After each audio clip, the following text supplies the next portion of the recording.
So we need to understand human beings better if we want to worry about managing risk and heading towards sustainable development, because both are very closely related. So one of the things then is to understand human abilities to react and to proact. When analyzing vulnerability, it becomes clear that it's not only structural issues in the sense of a complex combination of physical, environmental, social, cultural, political, and economical factors that determine susceptibility to harm. Human agency also plays a vital role, as purposeful human activity influences what could happen and what the consequences would be. The definition of agency basically says the willingness and ability to act. So if you see risk, are you willing and able to act to do something about it? So vulnerability is similarly, you're facing a hazard, and are you willing and able to act? It's not just the other factors that we mentioned that matter, that given everything, you should have still agency in doing something about it.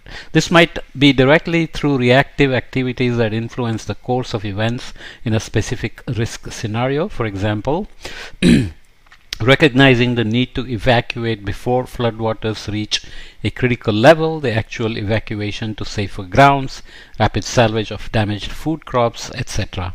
This might also be indirectly by proactive activities influencing what risk scenarios are feasible altogether, such as constructing permanent levees to protect settlements from floodwater, awareness-raising campaigns, clarifying when and where to evacuate in case of flood, etc. It is thus important to include, when analyzing risk or vulnerability, the capacities of individuals, communities, and organizations to take actions to limit the impact in each risk scenario. So here we're talking about community actions, collective actions, but it's always, cultural values, which are collection of individuals. If a community is faced with flood risk, is it going to come together and put up sandbags, or just each person is going to wait and see what happens? Or will most of them act, and others, there will be freeloaders always? Although proactive activities with more indirect influence on risk scenarios are vital for managing risk to facilitate sustainable development, they are to a large extent already set at the beginning of the time period that we want to analyze, and are thus less feasible to incorporate directly when analyzing risk. This is not at all to say that analyzing and reducing risk, as well as preparing for effective response and recovery, only takes part before a hazard has triggered some destructive event. On the contrary, these activities must be ongoing even in the midst of calamity to protect what human beings value. So you should always be prepared and have the capacity to act or react and proact. So being proactive, of course, means mitigation, adaptation of risk. So we are smoothly combining risk and vulnerability in this sense here, but we'll try to do separations as we go along. Developing capacity is, in other words, a third way to adapt our human environment system to reduce risk for sustainable development, in addition to preventing or mitigating hazards and reducing vulnerability, both in the sense of reactive capacities to act in the actual disturbances, disruptions, or disasters, as well as proactive capacities to manage risk that of course also include our capacity to address hazards and vulnerabilities. So you have to address hazards when possible, and vulnerabilities when possible, and risk as well with adaptation and mitigation. I come back to this when operationalizing the concept of resilience in chapter 6. So here we will just start with chapter 5 with the more detailed or at least some details of the concept of resilience. Our world is complex and dynamic, continuously transforming as a result of ongoing processes of change. Since it is in this dynamic environment that communities and societies must develop, it has been increasingly recognized that they have to be resilient to be sustainable. So you cannot be sustainable unless you are resilient, because your deviations from the path to a desired state or the scenario that you prefer is going to be constantly deviated or deviations will always occur if you are not resilient. So this is what we are using as a prop here. Next exit, resilience. So it's a bit distracting to just have these kind of props, but anyway, the author likes them. Although the exact meaning of the concept of resilience differs, just like vulnerability and risk, there has been a proliferation of publications focusing on the importance of resilience for safety and sustainability. I actually like what the author does here with the concept of resilience.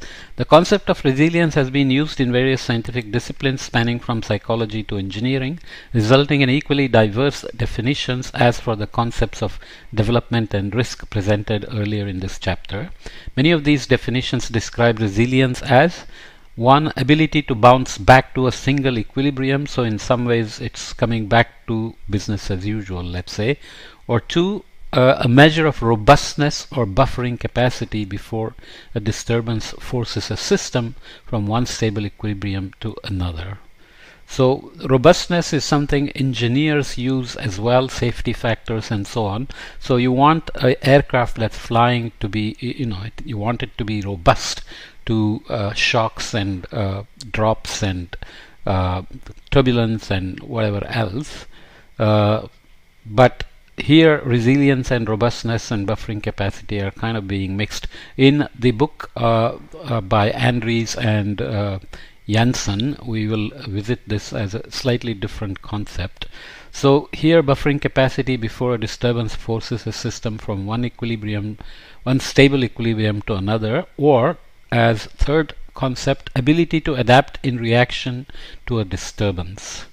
So we'll look at a figure in a minute. Although these definitions are useful for their intended purposes, communities and societies are human environment systems that entail human beings with the ability not only to react to disturbances but also to anticipate them and learn from them. So Proact, the resilience of human environment systems, is in other words not only including reactive qualities but also proactive qualities. I guess it all depends on the context, and sometimes some cultures are better at planning for the future than others, but it also may depend on the dispensable income they have in addition to the cultural values. So here is a single equilibrium system, which means small perturbations will bring the system back to where it was. This is a multiple equilibrium system where small perturbations may keep you here, but a large enough perturbation may kick you over into a new stable equilibrium. So you're going from one state to another, so it's some kind of a robustness, although not resilient in this sense. And you have complex adaptive system where perturbations will keep on pushing you into a new state, so that you can constantly keep adapting without going, without collapsing, let's say. So these are the three common approaches to resilience. So we'll come back to this in a bit more detail. Looking at 5.15, which comes up next here, a preferred expected development trajectory with potential deviations crossing human and environmental boundaries. So we have human development on this axis and environmental impact on this axis. I had mentioned before that human development index is low when you have low environmental impact in the real world, and increases, HDI increases, environmental impact also increases. But here we are talking conceptually about preferred expected development trajectory, where you want to avoid excess environmental impact, but you want to keep increasing human development, sustainable development. But you may keep coming into deviations based on ability to or capacity to act and proact as reactions to hazards, disasters, disturbances, and so on. And you may keep on crossing the boundaries of environmental impact that is beyond your preferred level, or some kind of a planetary boundary kind of idea, for example. Okay, so how to come back once you cross, and where is the human boundary in terms of the minimum human development you need to sustain as a society, or you will collapse and so on. Okay, so Clearly, a modern society would not hold together for a year if the regulation process did not begin to work until it received signals of incipient breakdown.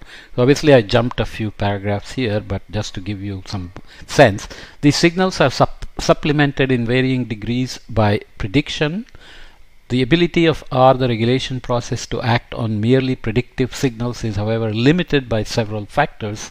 Such signals never compel action, though they may invite it.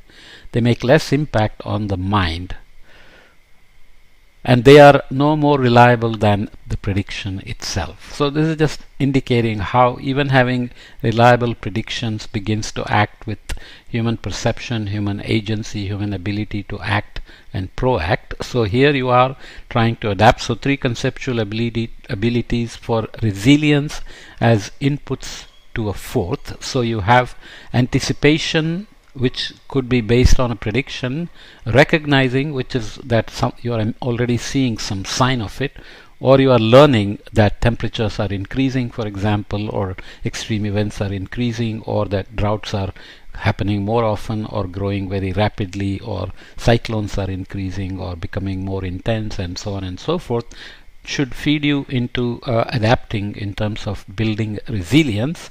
But it depends on your capacity to act and proact, which is what we are discussing.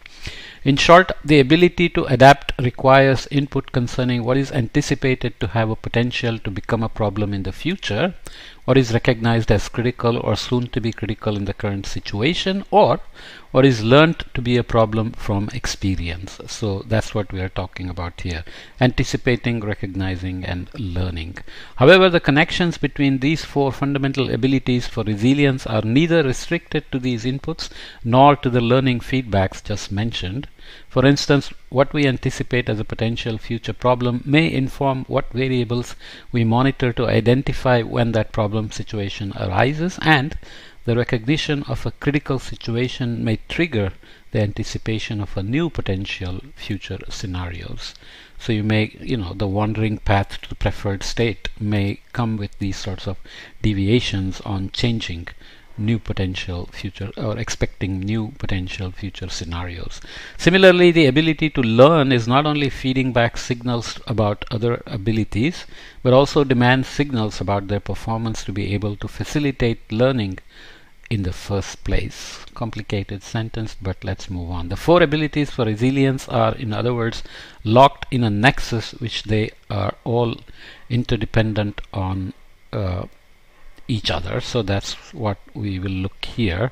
So it's not a simple one-way street as we implied here to adapting, but you have feedbacks. So when you adapt, you may take more risks and exposures, or you may learn better and keep changing your adaptation if your plan is flexible enough. If you recognize, you adapt, and then you monitor variables to recognize better, and you learn to anticipate better and learn better, and then this complex feedbacks between each other, just as a schematic. Okay, so if resilience is the capacity of a human environment system to continuously develop along a preferred expected trajectory while remaining within human and environmental boundaries, then resilience is an emergent property determined by the ability of the human environment system to anticipate, recognize, adapt to, and learn from variations, changes, disturbances, disruptions, and disasters that may cause harm to what human beings value.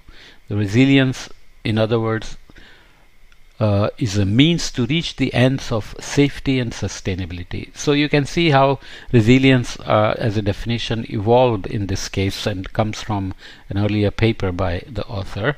So essentially, resilience is not just about a perturbation and recovery and how fast and how quickly it recovers, but whether it will be a V-shaped recovery, U-shaped recovery. There are many papers on recovery, resilience, which look at, let's say, networks of a railway system or network of electricity grid and so on, to basically see how robust or how resilient the system is to perturbations. Whereas here the definition is more rounded. So resilience is a capacity of a human environment system to continuously develop along a preferred trajectory while remaining within human and environmental boundaries. Then resilience is an emergent property. So resilience is not a fixed thing. We want to pursue a certain trajectory and we keep taking actions to get there, and we want to remain within the human environmental boundaries as we implied here. Okay, so there is a human bottom line here and environmental impact level that we find acceptable here. So we want to remain here, but you can see that it will not be a smooth path, but you will have to constantly. So if you have a perturbation of this form which takes you out of human boundaries or environmental boundaries, then resilient system will bring you back here. So basically resilience means you will keep on coming back from the deviations to stay within the safe operating boundary here in terms of human development and environmental impact. Okay, so it's a nice new way of thinking about it. So I will leave it here and I'll come back and spend some time reading the conclusions so that we can discuss a bit more on the ideas we went through in this chapter. Okay, see you in the next podcast.